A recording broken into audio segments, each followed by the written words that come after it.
نحمده ونصلي على رسوله الكريم فاعوذ بالله من الشیطان الرجیم بسم اللہ الرحمن الرحیم۔ سامعین السلام علیکم ورحمۃ اللہ وبرکاتہ۔ انشاءاللہ آج کے ہمارے درس کا عنوان ہوگا محبت کی اقسام۔ جیسے کہ میں نے کل آپ کو توحید عبادت میں ایک عبادت کے بارے میں کہا تھا کہ محبت کے بارے میں، اور اسی ٹاپک کو انشاءاللہ آج تھوڑا سا ہم مزید روشنی ڈالیں گے۔ جیسے توحید عبادت میں نے آپ کو محبت، خوف، توکل، یہ جو بھی چیزیں میں نے آپ کو بتائی تھی، اس پر انشاءاللہ ہم روزانہ ایک ایک عبادت کے تعلق سے تفصیل علم حاصل کریں گے، کیونکہ کئی ڈاؤٹس پیدا ہوتے ہیں، کئی اشکال آتے ہیں، اشکال یعنی ڈاؤٹس پیدا ہوتے ہیں کہ محبت کس سے کرنی ہے، کیسی کرنی ہے، محبت کیا چیز ہے۔ جیسے ہم اولاد سے بھی محبت کرتے ہیں، ماں باپ سے محبت کرتے ہیں، شوہر بیوی کی محبت ہوتی ہے، بہن بھائیوں کی محبت، یہ جو رشتوں کی محبت ہے، دنیا کی محبت ہے، تو یہ محبت کیا ہے، اللہ سے محبت کیا ہے، اور محبت میں شرک کیسے ہوتا ہے، یہ تمام چیزوں کو سمجھنے کے لیے انشاءاللہ ہم ایک ٹاپک سلیکٹ کرتے ہیں، محبت کی اقسام۔ ابھی محبت کے اقسام میں علماء کرام نے اس کو 4 قسموں میں تقسیم کیا ہے، یعنی محبت کی 4 اقسام ہیں۔ نمبر 1 وہ محبت جو کہ عبادت ہے، وہ محبت جو کہ عبادت ہے۔ نمبر 2 وہ محبت جو شرک ہے۔ نمبر 3 وہ محبت جو گناہ کا کام ہے۔ اور نمبر 4 وہ محبت جو کہ طبعی محبت ہے۔ طبعی یعنی اللہ تعالیٰ نے انسان کی طبیعت میں ہی وہ محبت رکھی ہے۔ تو یہ 4 قسم کی اقسام ہیں، 4 قسموں میں علماء کرام نے محبت کو تقسیم کیا ہے۔ اب آئیے پہلی قسم دیکھتے ہیں محبت کی جو کہ عبادت ہے۔ وہ محبت جو کہ عبادت ہے یعنی اللہ تعالیٰ کی محبت۔ محبت جو عبادت ہے یعنی اللہ تعالیٰ کی محبت، اور اس چیز کی محبت جس سے اللہ تعالیٰ محبت کرتے ہوں، اور اس چیز کی محبت جس سے اللہ تعالیٰ محبت کرتے ہوں۔ اس کی دلیل کیا ہے؟ جیسے کل کے درس میں نے آپ کو بتایا تھا، سورہ بقرہ کی آیت 65، والذین آمنوا اشد حبا للہ، جو ایمان والے ہوتے ہیں وہ اللہ سے شدید محبت کرتے ہیں۔ تو یہ محبت عبادت کیسے ہوتی ہے؟ اللہ سے محبت کرنا عبادت ہے، پہلی قسم۔ دوسری قسم وہ محبت جو شرک ہے، وہ کون سی ہے؟ یعنی تعظیم کے ساتھ غیر اللہ سے محبت کرنا، جس طرح کی محبت کرنا صرف اللہ تعالیٰ ہی کے لیے جائز ہے۔ اس کی دلیل کل میں نے آپ کو دی تھی، یہ بھی سورہ بقرہ کی آیت ہے، والذین آمنوا اشد حبا للہ سے پہلی ہے۔ یہ کیا ہے؟ وَمِنَ النَّاسِ مَن يَتَّخِذُ مِن دُونِ اللَّهِ أَندَادًا يُحِبُّونَهُمْ كَحُبِّ اللَّهِ، یعنی معنی کیا ہے اس کا؟ وَمِنَ النَّاسِ، اور لوگوں میں سے کچھ ایسے ہوتے ہیں، مَن يَتَّخِذُ، جو بنا لیتے ہیں، من دون اللہ، اللہ کے علاوہ، اندادن یعنی شریک، اور یحبونہم، وہ ان سے محبت کرتے ہیں، کیسے؟ کحب اللہ، کا مانند، کاف زبر کا، مانند جیسا کہ، حب محبت، کحب اللہ جیسے کہ اللہ سے محبت ہونی چاہیے۔ جیسے میں نے کل کے درس میں بھی آپ کو یہ بتائی تھی آیت کہ بعض لوگ ایسے ہیں جو غیر اللہ کو، یعنی بعض لوگ ایسے ہیں جو لوگوں سے محبت کرتے ہیں، کیسی محبت کرتے ہیں؟ جیسے کہ اللہ سے محبت ہونی چاہیے۔ یعنی اللہ کی محبت کا کیا طریقہ ہے؟ اللہ کی محبت کا طریقہ یہ رہتا کہ ہم اللہ کی محبت میں اس کی اطاعت کرتے ہیں، اس کی نافرمانی نہیں کرتے۔ اس محبت میں ہمارے اندر محبت بھی ہوتی ہے، خوف بھی ہوتا ہے، مر مٹنے کے لیے ہم تیار ہو جاتے ہیں اللہ کی محبت میں۔ اللہ کی محبت تعظیم والی ہوتی ہے، تو وہ والی محبت اگر تعظیماً یا پھر کسی کو راضی کرنے کے لیے جو ہمیں نظر نہیں آتے، جو غائب ہیں ہم سے، ان کو راضی کرنے کے لیے ہم محبت کرتے ہیں، یا پھر جنت کو حاصل کرنے کے لیے ہم محبت کرتے ہیں، جہنم سے بچنے کے لیے ہم محبت کرتے ہیں، تو یہ محبت صرف اور صرف اللہ کے لیے جائز ہے۔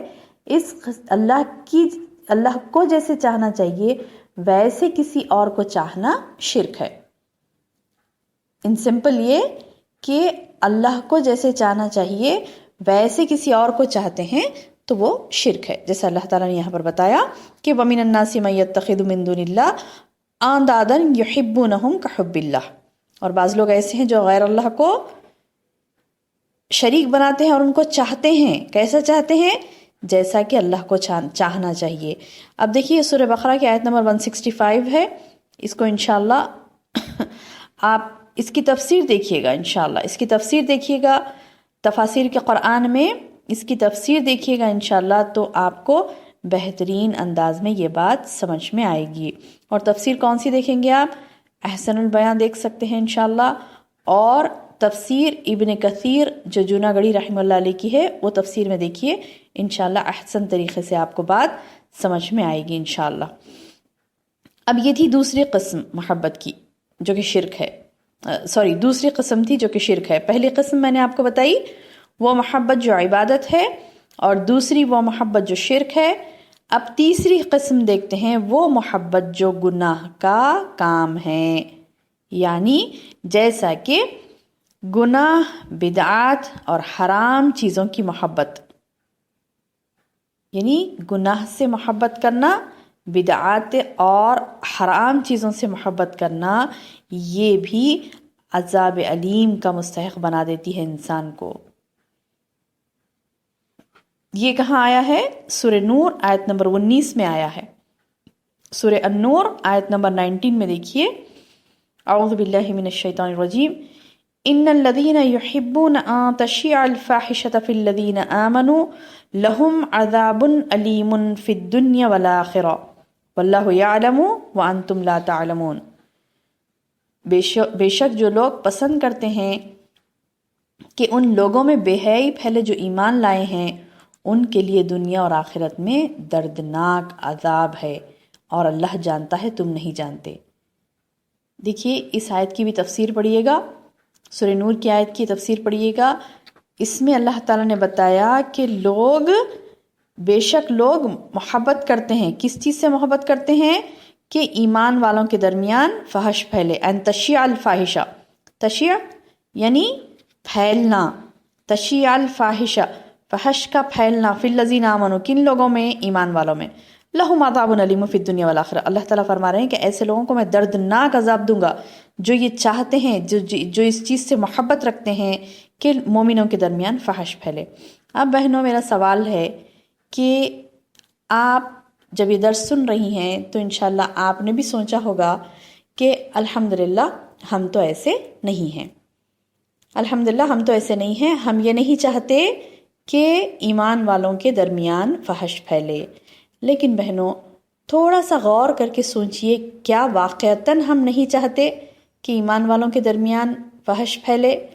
تو سبحان اللہ، ہم میں کئی بہنیں ایسی نکل جائیں گی جو یہ چاہتی ہیں کہ ایمان والوں کے درمیان فحش پھیلے۔ غور سے سنیے گا کہ میں یہ کہہ رہی ہوں کہ کئی بہنیں ایسی ہیں ہماری جو یہ چاہتی ہیں کہ ایمان والوں کے درمیان فحش پھیلے، نعوذ باللہ من ذالک۔ غور کرنے والی بات ہے کہ فحش پھیلے سے کیا مراد ہے؟ کہ آپ کا ٹی وی کا بٹن آن کرنا، آپ کا کوئی سیریل کا دیکھنا یا اس کو کھولنا اور ٹی وی کے سامنے بیٹھ جانا، یا آپ کھول دینا، بس ایک بٹن دبانا ہے آپ کا کہ آپ نے فحش کو عام کر دیا۔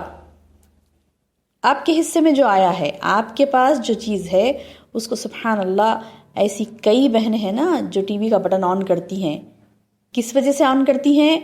کہ وہ تو سمجھتی ہیں کہ میں تو اپنا ٹائم پاس کر رہی ہوں، مجھے یا پھر مجھے فلاں، میرا ارادہ فحش پھیلنے کا نہیں ہے، میرا ارادہ تو بس جسٹ ٹائم پاس کا ہے، جسٹ فار کیا کہنا چاہیے کہ تھوڑا سا انٹرٹینمنٹ کے لیے ہے، سبحان اللہ سبحان اللہ. تھوڑا سا غور کریں اللہ تعالیٰ آگے کیا فرماتے ہیں کہ واللہ یعلم وانتم لا تعلمون، اور اللہ جانتا ہے تم نہیں جانتے کہ تم کیا کر رہی ہو. اللہ جانتا ہے، واللہ اعلم، اور اللہ بہتر جانتا ہے، وانتم لا تعلمون، اور تم نہیں جانتے. اللہ اکبر. یعنی واقعتاً ہم نہیں جانتے کہ ہم سے کیا کام سرزد ہو رہا ہے. ہمارا ٹی وی کا بٹن آن کرنا گویا کہ ہم فحش کی شروعات کر رہی ہیں.